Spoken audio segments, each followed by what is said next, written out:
하나님께서 첫째 날 빛을 만드시고 그리고 이어서 다섯 날째까지 모든 천하의 만물을 다 만드셨습니다. 그리고 마지막 날 여섯 번째 날에 하나님이 인간을 만드셨지요. 그런데 하나님이 만드신 모든 것들은 전혀 부족함이 없습니다. 어떤 것에도 문제가 없습니다. 완벽한 모든 것을 다 만드셨습니다. 천하의 만물도 하나님이 다 완벽하게 만드셨고, 그리고 하나님이 만드신 인간도 하나님의 형상 따라 지으셨기 때문에 하나님이 만드신 인간에게도 문제가 없었습니다. 그런데 이제 문제가 생기게 된 것이죠. 하나님이 세상을 만드시고 만물을 만드시고 인간을 만드시고 그리고 복을 주셨어요. 어떠한 것에도 부족함이 없습니다. 완벽한 세상을 만드셨는데 문제는 뱀이라는 자가, 오늘 말씀 보면 뱀이 어느 날 하와를 찾아와 가지고 하와를 꾀이기 시작했어요. 에덴 동산의 과일에 대해서 뱀이 하와에게 물어본 것이죠. 야, 하와야, 너 하나님이 동산 모든 나무의 열매를 먹지 말라고 하시더냐? 이렇게 뱀이 하와에게 물어보았어요. 뱀이 하와에게 물어보았을 때에 하와의 대답은 어떤 대답이었느냐 하면, 모든 열매는 먹을 수 있으나 그러나 동산 중앙에 있는 나무의 열매는 먹지도 말고 만지지도 말라. 이유는 뭐냐? 너희가 죽을까 하노라. 이렇게 하와가 뱀에게 대답을 했어요. 하나님이 에덴 동산에 있는 선악과의 나무에 대해서 아담과 하와에게 말씀하신 것은 전혀 그 내용과 다릅니다. 먹으면 반드시 죽는다, 먹지 말라, 이렇게 말씀하셨어요. 먹으면 죽을까 하노라, 이렇게 말씀하지 않으셨습니다. 만지지도 말라, 이렇게 말씀하지 않으셨어요. 그런데 뱀이 와가지고 하와를 향해서 꾀이자 그만 넘어가가지고 말이 달라져 버렸어요. 뱀이 결국은 하와를 속여가지고 이 선악과를 따먹게 만들었습니다. 너희 하나님이 너희가 그것을 먹으면 하나님과 같이 되기 때문에 먹지 말라고 한 것이지, 그거 먹으면 죽는 게 아니야. 안 죽는 거야. 그렇게 하와를 꾀었습니다. 하와가 그 나무의 열매를 보니까 먹음직도 하고 보암직도 하였다 그랬어요. 지혜롭게 할 만큼 탐스럽게도 한 나무인지라 그랬습니다. 덜커덩 따먹어 버렸어요. 따먹고 나서 눈이 밝아져 버렸어요. 그리고 자기의 벌거벗음도 선악과를 먹고 난 후부터 알게 되었던 거예요. 원래는 벌거벗고 살았던 아담과 하와였지만 벌거벗은 거에 대해서 의식이 없었어요. 부끄러움이 없었습니다. 근데 이 선악과를 따먹는 죄가 생기니까 이 벌거벗은 거에 대해서 부끄러움을 느끼기 시작한 거예요. 부끄러움을 느꼈다는 것은 벌써 죄가 들어갔다고 하는 그런 의미이죠. 자, 선악과를 따먹고 자기가 벗게 된 것을 알게 되자 아담과 하와가 숨어버렸어요.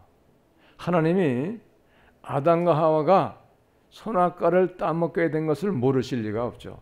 하나님이 찾아오셨어요. 얘들아, 어떻게 너희들 숨었느냐? 그랬더니 두려워서, 내가 벗었으므로 두려워서 숨었나이다. 아담이 그렇게 대답을 했어요. 그랬더니 하나님이 말씀하시기를, 누가 너의 벗었음을 너에게 알려줬느냐 하시면서 내가 너에게 먹지 말라고 명한 그 나무 열매를 먹었느냐, 이렇게 하나님이 물어보시는 거예요, 아담에게.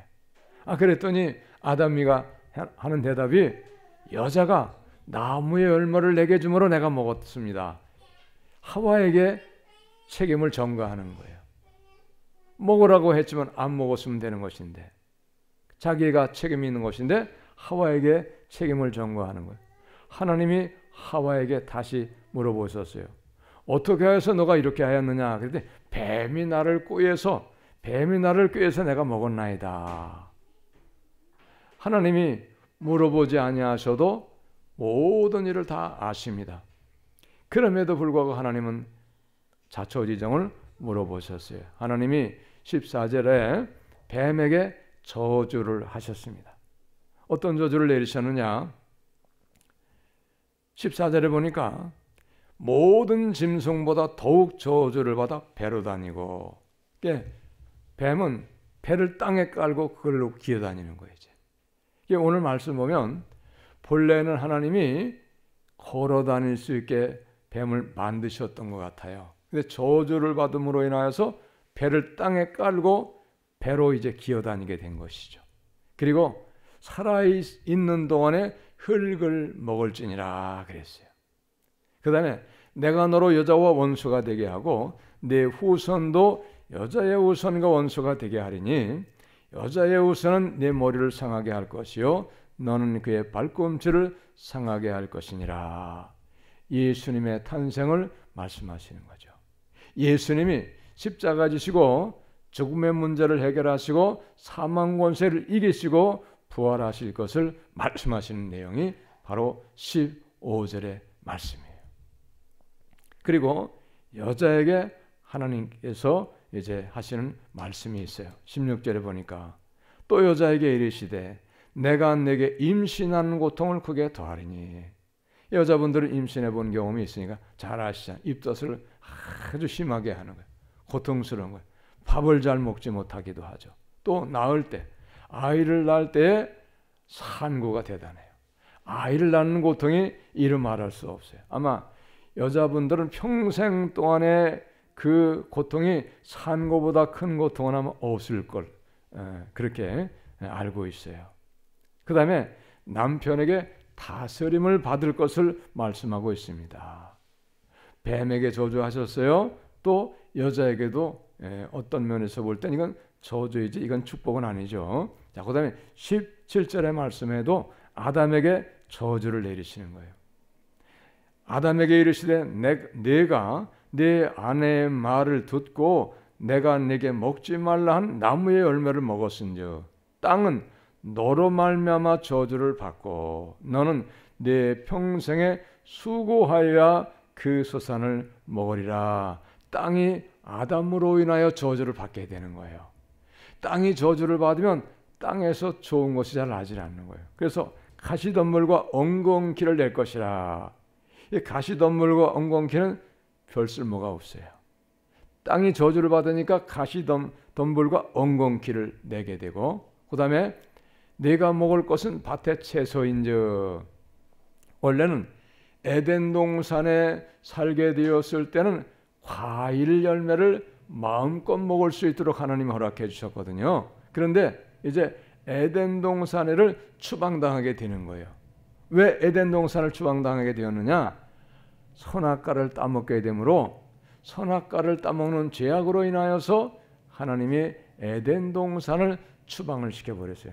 쫓아내버렸어요. 그리고 에덴 동산에 이 그룹들을 두어가지고 생명나무의 길을 지키게 하시니라 그랬어요. 그러니까 말씀을 보면 오늘 거기까지 읽지 않았지만 에덴 동산에는 선악과만 있었던 것이 아니고 생명나무도 있었다고 하는 것을 우리가 알 수 있어요. 이게 무슨 얘기냐 하면은 에덴 동산에는 죽지 아니하는 먹으면 영원히 살 수 있는 생명나무도 또한 동시에 있었다는 거예요. 에덴 동산에. 그러니까 이 에덴 동산에서 계속 살게 되어지면 생명나무를 따먹고 계속 살 수 있으니까 하나님이 죽음을 명령하셨기 때문에 에덴 동산을 추방하고 그 다음에 에덴 동산을 들어오지 못하도록 그룹들과 두루도는 불칼을 두어서 생명나무의 길을 지키게 하시니라 그래서 24절에 하나님이 그렇게 하신 거예요. 자, 그 다음에 19절에 가장 중요한 말씀이잖아요. 내가 흙으로 돌아갈 때까지 얼굴에 땀을 흘려야 먹을 것을 먹으리니 열심으로 땀 흘려 수고하고 일해야 먹게 될 것이다 이 말입니다. 원래 에덴 동산에는 일하며 살게 된 것이 아니었어요. 하나님이 에덴 동산의 모든 나무의 실과를 먹을 것으로 주셨기 때문에 일할 필요가 없어요. 때마다 열매 맺으면 그 열매를 따먹고 살면서 되면 되기 때문에 일해야 될 필요가 없었던 거예요. 그런데 하나님의 말씀을 불순종해서 선악과를 따먹음으로 인하여 에덴 동산을 쫓겨나게 되었고 그 다음에 죽음이 왔던 거예요. 그래서 내가 흙으로 돌아갈 때까지 얼굴에 땀을 흘려야 먹을 것을 먹으리니 내가 그곳에서 치함을 입었음이라. 너는 흙이니 흙으로 돌아갈 것이니라. 아멘. 흙으로 지음을 받았잖아요. 하나님이 첫사람 아담을 지으실 때 흙으로 지으시고 그 흙에다가 후 하고 하나님이 생기를 불어넣으셔서 생명이 되신지라 그랬어요. 생명이 된지라 그랬어요. 하나님이 흙으로 만든 사람에게 그 코에 생기를 불어넣으셔서 생명이 되었다. 호흡이 바로 하나님의 기운입니다. 하나님의 기운을 흙으로 만든 첫사람 아담에게 불어넣으시니까 그 호흡이 기운이 있어서 다닐 수 있게 되었어요. 활동할 수 있게 되었다 그럽니다. 그 다음에 호흡도 할 수 있게 된 거예요. 호흡도. 그래서 하나님이 흙으로 만드시고 호흡하게 하시고 다닐 수 있게 하셨기 때문에 다시 우리가 흙으로 돌아갈 때는 어떻게 되느냐 하면 호흡이 멈춰버려요. 호흡을 할 수 없게 되는 거예요. 그 다음에 또 무엇이 멈춥니까? 심장이 멈춰버려요. 두 가지가 멈추면 사람은 누구도 예배 없이 다 흙으로 돌아가는 것이에요. 믿으시기 바랍니다. 호흡이 멈추면 흙인 거예요. 별거 없어요. 그렇기 때문에 우리는 어떻게 우리가 지음을 받았으며 우리의 마지막이 무엇인가를 우리가 알 수 있어야 된다 이런 말입니다. 자, 하나님이 우리를 만드셨어요. 첫사람 아담은 하나님이 친히 만드셔서 흙으로 지으셨고 그리고 그 코에 생기를 불어넣으셔서 생명이 되어서 움직이고 호흡할 수 있게 만드셨지만은 그 다음에 가서는 어떻게 되었느냐? 아담과 하와를 통해서 아이를 낳도록 하신 것이 하나님이 인간을 만드신 법칙이라는 것입니다. 할렐루야. 아담과 하와를 통하여서 그리고 두 사람을 통해서 아이를 낳게 한 것이 하나님이 인간을 만드시는 방법이었다는 거예요. 그래서 4장의 1절에 보면 아담이 그의 아내 하와와 동침함에 하와가 임신하여 가인을 낳고 이르되 그랬어요. 그래서 여러분 아무리 아이를 원해도 하나님이 아이를 낳게 해주지 아니하시면 전혀 낳을 수 없는 사람이 드문드문 있어요. 없지가 않다 이 말입니다. 전에 제가 전도사로 봉사하던 그 교회에 여자 집사님이 한 분 계셨는데 아이를 낳지 못하는 거예요. 낳지를 못해요. 아무리 아이를 낳으려고 힘을 쓰고 애를 쓰고 그 다음에 뭐까지 했느냐 하면 시험관 아기까지 시도를 했어요. 그래도 아이를 못 갖는 거예요. 그래서 주일날 아이들이 많이 오잖아요. 그러면 그 남의 아이들을 얼마나 이뻐하는지 몰라요. 다 제쳐놓고 그냥 그 아이 좋아가지고 막 도와주느라고 막 그런 걸 봤어요. 왜 그렇습니까? 하나님이 낳게 하셔야 낳을 수가 있다고 하는 것을 우리에게 말씀하시고 계시다는 겁니다. 할렐루야. 믿으시기 바랍니다. 여러분, 우리는 본래 흙으로 지은 존재예요. 흙으로 지은 존재이기 때문에 우리의 호흡과 심장이 멈춰버리면 다시 흙으로 돌아갈 수밖에 없는 것입니다. 우리가 무엇이 본질인 것을 우리가 알고 살아가야 돼요. 이걸 모르고 살면 안 되는 거예요. 그러면 왜 이렇게 하나님이 완벽하게 만드신 인간이 그리고 완벽하게 만드신 세상에서 우리가 추방을 당하고 그리고 우리의 생명이 다시 흙으로 돌아갈 수밖에 없었는가? 그것은 하나님이 모든 것을 완벽하게 해놓으셨지만은 그리고 복을 주시고 모든 것을 다 충분하게 해주셨지만은 하나님의 명을 거역한 결과가 그렇게 된 거예요. 먹지 말라고 말씀하신 선악과를 따먹음으로 인하여 다시 흙으로 돌아갈 수밖에 없는 그런 운명으로 떨어질 수밖에 없었다는 거예요.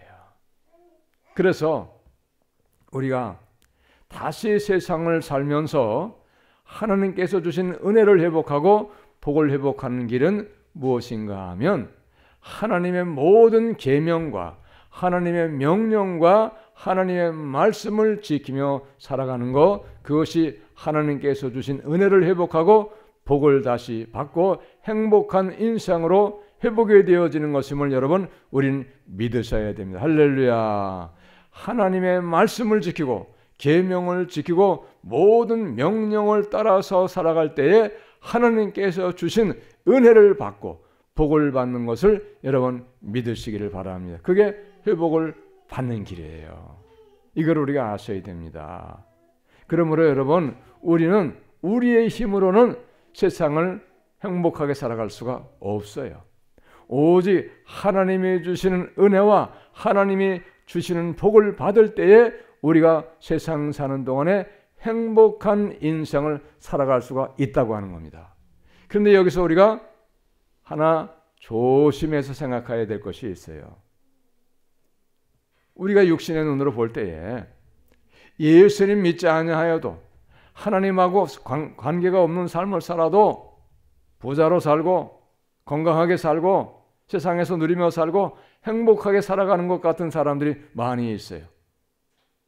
그렇습니다. 틀리지 않습니다. 그런데 하나님 없이 은혜를 누리는 것 같고 복을 누리는 것 같고 행복한 인생을 살아가는 사람들이 분명히 있지만은 예수가 없음에도 사람들이 볼 때 복된 삶을 살아가는 것 같고 행복을 누리며 살아가는 사람들의 삶은 그것은 진짜가 아니고 가짜라는 사실이에요, 여러분.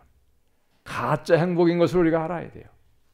그런데 많은 사람들은 가짜인 것을 알지 못하고 진짜인 줄 알고 매달려 가지고 예수 없어도 열심으로 세상을 즐기면서 살아가고 있는 거예요. 여러분, 세상에는 분명히 가짜와 진짜가 분명히 구분되어 있어요. 그런데 많은 사람들은 가짜인지 진짜인지를 구분을 못하고 진짜를 가짜인 줄 알고 살고 진짜를 모르고 살아가는 사람도 있고 가짜인데 가짜를 가짜로 모르고 진짜같이 믿고 살아가는 사람도 얼마나 많은지 몰라요. 그러나 여러분 우리는 하나님의 말씀을 통해서 무엇이 진짜인가 무엇이 거짓인가를 알고 살 수 있는 사람이 된 것입니다. 여러분 잘 들으시기 바랍니다. 아무리 세상에서 행복하고 영원한 복을 누리는 것 같아도 예수가 없이 누리는 모든 것들은 언젠가는 가짜라는 판명이 나는 날이 오는 거예요. 분명히 가짜인 거예요. 이걸 아셔요. 언제냐? 그날이 내 육신의 생명이 끊어지는 그날이 가짜라고 하는 사실을 분명하게 알게 된다 이 말입니다. 그렇기 때문에 여러분 우리 가짜에 속으면 안 돼요. 우리는 우리의 구원자가 되시고 우리의 영원한 행복이 되시고 우리의 영원한 소망이 되시고 우리의 모든 죄를 위하여 십자가에 피 흘려 죽으신 예수 그리스도가 여러분 우리의 영원한 구주가 되시고 영원한 소망 되시고 영원한 행복이 되시는 분임을 여러분 믿으시기 바랍니다. 할렐루야. 예수님이 우리의 행복이 되시는 거예요. 예수 없는 행복은 가짜입니다, 여러분. 우리는 예수 없는 행복 가짜에 속으면 안 돼요. 세상 살아가는 동안에 그러므로 우리가 예수님을 나의 구원자로 영접하고 그리고 하나님의 자녀가 되었을 때에 하나님이 주신 은혜를 받고 하나님이 주신 복을 받으며 사는 인생, 그 인생이 영원한 행복 누리며 살게 되는 것을 여러분 믿으시기를 바랍니다. 할렐루야. 예수 안에서 누리는 행복, 예수 안에서 누리는 복이 영원한 것임을 우리는 아셔야 됩니다. 그럴 때에 하나님의 자녀가 되어서 하나님의 자녀에게 주시는 권세를 누리면서 우리가 세상을 복되게 살게 되는 것을 여러분 믿으시기를 바랍니다. 할렐루야. 예수 없는 행복, 예수 없는 기쁨 속지 마시고 예수 안에서 주시는 행복과 영원한 기쁨을 누리며 살 수 있는 우리 모든 복되는 생 다 되시기를 예수님의 이름으로 여러분 축복합니다. 할렐루야.